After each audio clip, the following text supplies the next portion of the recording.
Drôlement pratique cet ascenseur. Hein. Sinon, vous seriez obligé de me porter pour monter les marches. En 2026, l'accessibilité n'est pas une option.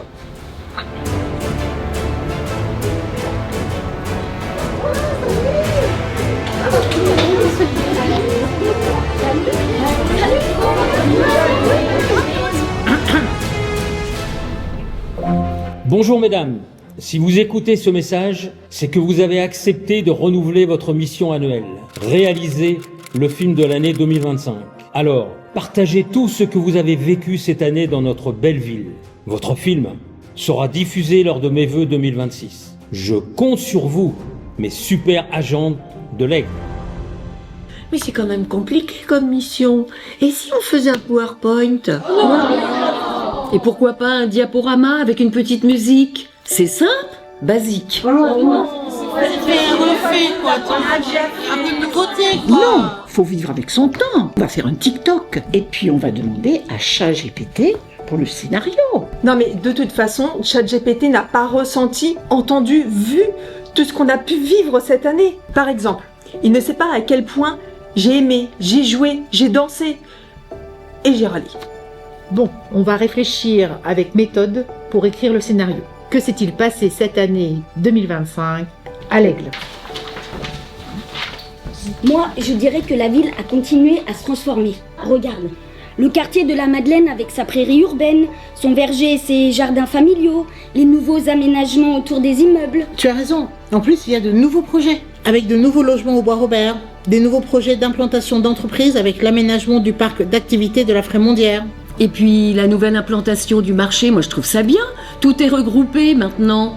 C'est plus facile de retrouver ces commerces. J'aime beaucoup aussi les aménagements des bords de Rille, autour des platanes, et également l'inauguration du 2e tronçon de la voie verte. Regarde, qu'est-ce que c'est agréable de se balader en pleine nature à partir du centre-ville. Ah oui, avec la ligne jaune. Ce n'est pas jaune, c'est ocre. On ne pouvait mettre ni jaune, ni vert, ni bleu, ni blanc. Ils ont d'autres significations dans les réglementations.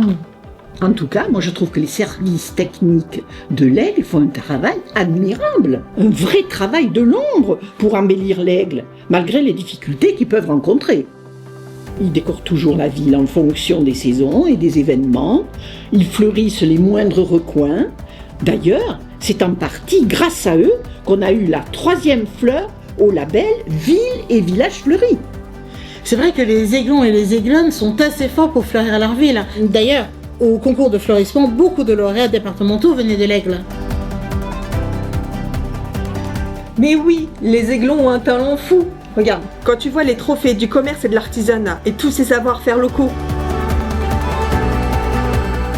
Le talent des photographes avec le concours La Rille dans tous ses états et le festival du théâtre amateur L'Aigle en scène. Ah oui, ils aiment leur ville, ils savent se mobiliser pour elle. Regarde le dynamisme, l'énergie qui ressort de la journée des associations en septembre, leur mobilisation pour le don du sang, pour la semaine verte et sa rando écolo, pour Octobre Rose avec les multiples initiatives pour récolter des fonds pour la recherche. Et puis, qu'ils soient enfants ou adultes, ils ont toujours plein d'idées pour améliorer la ville et pour lesquelles ils peuvent voter. Bientôt, il paraît qu'il y aura des silhouettes pour renforcer la sécurité des piétons et de nouveaux jeux interactifs. D'ailleurs, il faut absolument parler de leur engagement citoyen. Ils font de la prévention pour prendre soin les uns des autres. Les établissements scolaires proposent à leurs élèves des visites de nos institutions ou le rallye citoyen. Des échanges dans le cadre du jumelage avec Costal. Puis, Il y a eu la journée nationale de la résistance. À ce sujet, on peut noter que toutes les générations se retrouvent pour les commémorations citoyennes. Et cette année, j'ai trouvé que l'inauguration du carré militaire restauré était particulièrement émouvante avec ce spectacle des jeunes de la MJC et la cérémonie au cimetière. C'est vrai que c'était très émouvant de voir toutes ces croix alignées qui honorent le souvenir des soldats qui ont donné leur vie pour la France.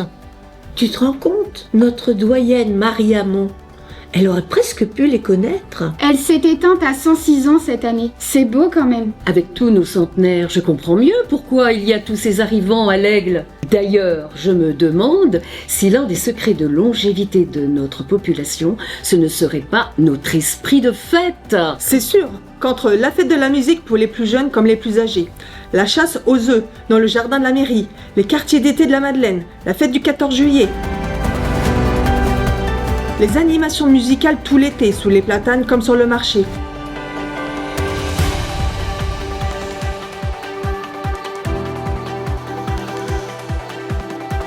les 4 jours de l'Aigle, le marché de Noël. C'est autant d'occasions de faire la fête en ville et de rester jeune. D'ailleurs, c'était chouette de pouvoir à nouveau profiter de la chaumière pour déguster un bon cervelas aiglon pendant les 4 jours. Ah, le patrimoine aiglon. Justement, pendant les journées du patrimoine, j'ai visité l'expo L'Aigle le nez en l'air qui m'a permis de découvrir des détails que je n'avais jamais remarqués. D'ailleurs, le magnifique spectacle Son et Lumière à l'église Saint-Martin a permis de découvrir plein de détails architecturaux qui viennent d'être restaurés. Moi, je suis allée à l'inauguration de l'ancienne église Saint-Barthélemy qui a été restaurée par un aiglon et qui l'a transformée en un espace culturel. Et il y a eu un très bon concert de l'école de musique. Et en parlant de musique, les travaux du grand orgue de l'église Saint-Martin ont commencé et une fois restauré, il est prévu de multiplier les concerts de musique classique et de créer une classe d'orgue. On en a de la chance quand même, parce que niveau musique, il y en a pour tous les goûts. Que ce soit pendant la saison culturelle ou encore jazz en louche. Et puis il y a eu aussi des super spectacles qui mêlaient chansons et humour, des drames, des comédies, des fables, des intrigues, de la danse, des acrobaties, des résidences d'artistes. On a chanté, dansé, joué, pleuré et ri. Sans oublier l'opéra collaboratif, les stages de théâtre, les marathons de lecture pour rendre la culture plus accessible. Y compris avec les enfants au Festival du Conte, les spectacles jeunesse. Les enfants ont aussi la chance de découvrir plein de nouveaux sports avec les associations et le sport vacances. Moi, je me pose quand même une question fondamentale. Parce qu'entre toutes ces activités culturelles et ce sport à tout âge, quand est-ce que les aiglons se reposent vraiment? Bon, c'est bien beau tout ça. Mais une fois qu'on a énuméré cette longue liste, on fait comment pour le film? Ah, mais vous en faites pas! J'ai tout filmé en direct depuis tout à l'heure. Je pense qu'on tient un bon film là. On a vibré, on s'est enflammé, on a ri, on a pleuré. On a parlé de presque tout. Bref, c'est filmé, monté, diffusé.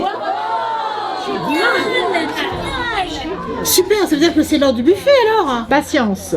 Avant les petits fours, il y a les discours. Appelons Monsieur le maire pour s'en assurer. Bonjour mesdames. Monsieur le maire, nous avons réalisé le film de l'année. Nous l'avons diffusé en direct. Mission accomplie, on vous laisse la parole. Mais avant, on voudrait juste vous souhaiter une très bonne année 2026 à tous les aiglons et les aiglonnes. Nous pouvons tous être fiers de nous, de tout ce que nous avons réalisé au quotidien, ensemble. Je crois qu'on peut s'auto-applaudir partout dans la ville.